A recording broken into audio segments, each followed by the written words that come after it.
En Colombia existe una universidad que le pagaba a los vigilantes para que asesinaran habitantes de calle. Pero ustedes se estarán preguntando por qué ocurría esto. Es extraño, ¿verdad? Pero bueno, a nuestras espaldas está esa universidad donde ocurrían estos hechos. Acompáñenme y los cuento.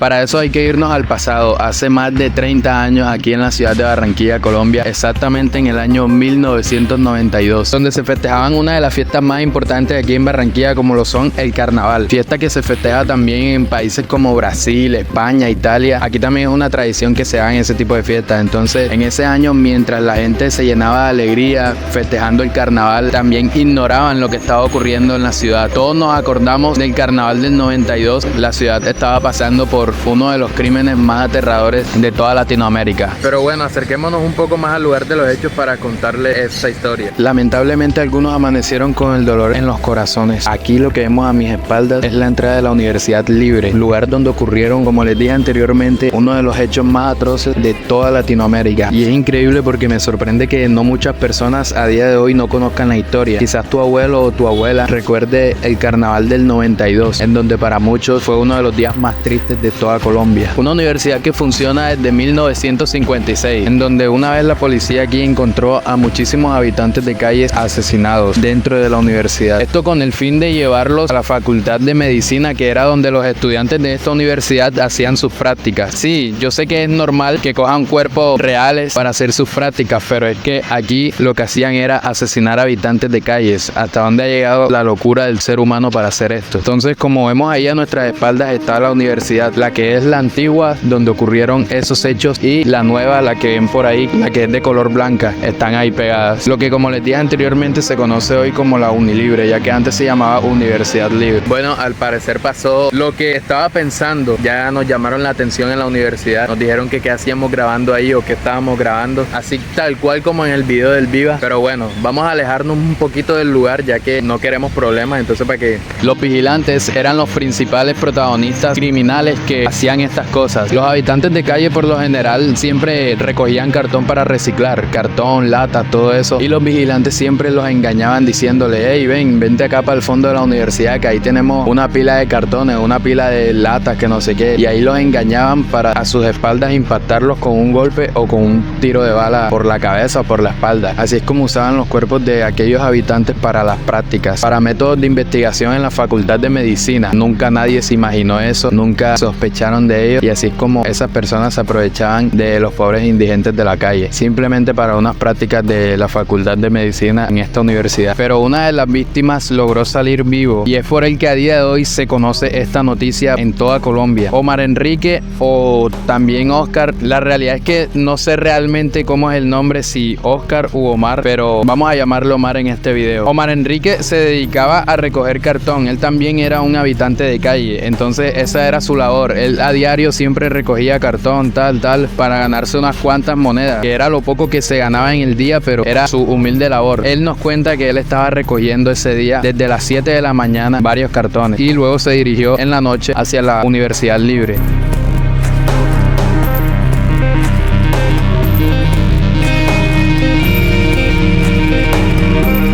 Y es que Omar nos cuenta que a altas horas de la noche, cuando estaba recogiendo cartón, él se acercó a la universidad y uno de los vigilantes lo llamó para decirle que al fondo de la universidad había una pila de cartones para él. Él, muy confiado, accedió. Y bueno, Omar, en su inocencia, obviamente él se fue confiado para ganar mucho más dinero, ya que esto lo haría ahorrarse tiempo y que no recorriera todas las calles para tener que buscar más cartón, sino simplemente coger la montaña de cartón que supuestamente había en la universidad para él ganarse ese poco dinero que estaba. Omar, en su alegría, fue allá confiadamente, pero lo que Omar no sabía era el plan perturbador que tenían estos vigilantes al él entrar. Al entrar al lugar y recoger la pila de cartones, este se agachó a recoger. Al él agacharse, sintió un gran impacto a sus espaldas. Este fue por un garrote que le pegaron uno de los vigilantes. Omar, al caer desmayado, estos le pegaron un tiro, hacía quemarropa, y Omar misteriosamente seguía vivo. O sea, el tiro le zumbó en todo el oído y obviamente Omar se hizo el muerto para poder escapar. Luego los vigilantes llevaron el cuerpo de Omar hacia una morgue que se encontraba en esta universidad, que no sé si a día de hoy existe esa morgue o por qué existió. Bueno, yo me imagino que obviamente la morgue era para llevar los cuerpos que ya estaban muertos, por así decirlo, para uno llevarlo a la facultad de medicina, que eran los que usaban para prácticas en los estudiantes. Pero allí mismo se llevaban los cuerpos de las personas habitantes de calles que recogían en la calle, los asesinaban y los llevaban justamente allá. Entonces nos cuenta Omar que cuando él estaba en esa morgue era un lugar bastante frío y él se seguía haciendo el muerto hasta que dejara de escuchar a alguien para él poder escapar. La verdad estaba bastante nervioso, y a su lado él dice que cuando estaba solo en la morgue vio a muchas personas que él conocía que se habían desaparecido así misteriosamente o de la nada, y Omar enseguida los reconoció y él se dio cuenta de todo el plan tan macabro que tenían estos vigilantes. Mientras él estaba haciéndose el muerto, él estaba escuchando las conversaciones de los vigilantes que decían que lo iban a cortar, que lo iban a decapitar y todo eso. Pero milagrosamente pasó así como si fuera un milagro, de que los vigilantes estaban tan cansados de esa noche de cortar tantos cuerpos que dijeron, no, vamos a dejar este para mañana. Entonces Omar, al escuchar eso, él estaba esperando a que los vigilantes salieran de la morgue para él aprovecharse. Es que de verdad es un gran milagro todo eso que pasó, porque lo habían dejado ya el trabajo para mañana. En cuanto él sintió que ya los vigilantes habían salido del lugar, él aprovechó y empujó a la puerta donde estaba y logró escapar. Bueno, mientras estaba grabando este video, miren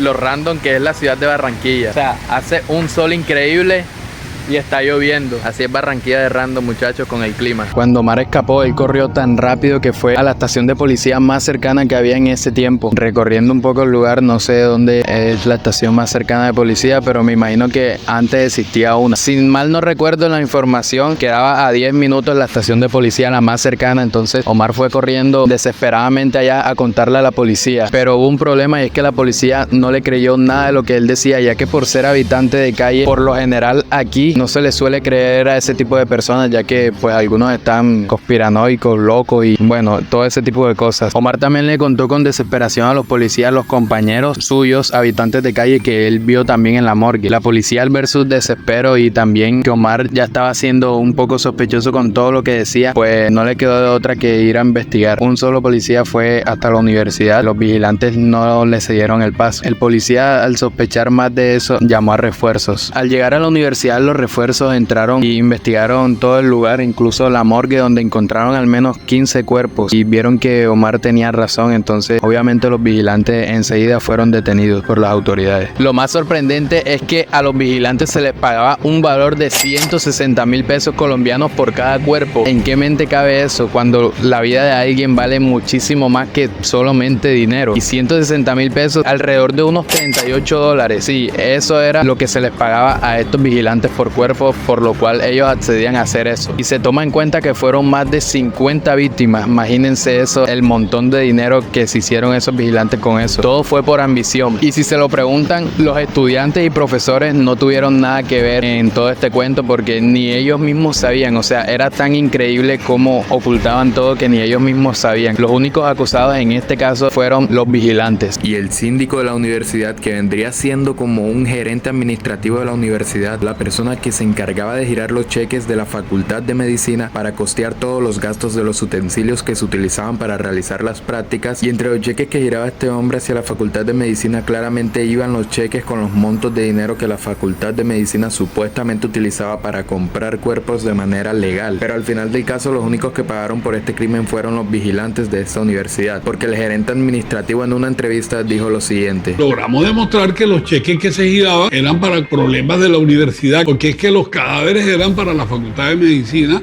para el anfiteatro, se llama así, donde iban los estudiantes, los basureros que iban a recoger la basura, les entraban y les decían que le iban a pagar para que recogieran la basura, y efectivamente le pagaban y después lo mataban. Eso fue lo que investigaron. Pero después de varias investigaciones se dieron cuenta que no todos eran habitantes de calle, porque también había una víctima que era María Rosalba, una vendedora de tinto a la que también engañaron, así tal cual engañaron a unos habitantes de calle. Imagínense eso ustedes, que de pronto en aquel momento varias varias personas que hayan desaparecido en aquel entonces probablemente hayan sido asesinados por ese tipo de vigilantes, ¿ya? Entonces no cabe la posibilidad de que de pronto, si algún familiar en ese año desapareció de la nada, probablemente haya sido una de esas víctimas también, porque recuerden que no solo fueron habitantes de calle. La noticia no duró mucho en conocerse en toda la ciudad, incluso se veía en la radio, en la televisión, en todos lados. 9 de las víctimas fueron asesinadas con armas contundentes, mientras que el resto fueron con impactos de bala. O sea, ellos usaban un tipo de garrote siempre para noquear a las víctimas y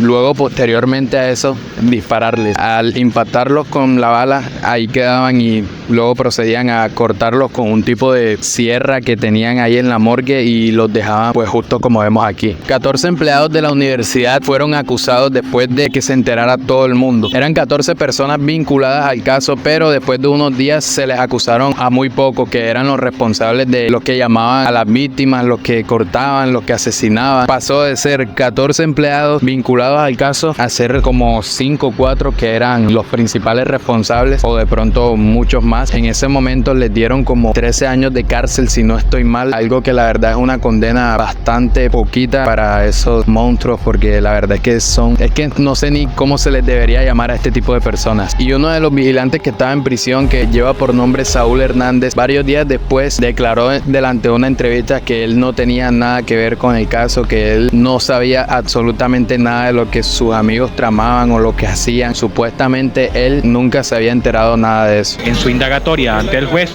cambió la versión. Eso es mentira, porque ya cogen uno y lo cogen a apretarlo ahí para que uno hable lo que no tiene que hablar nada.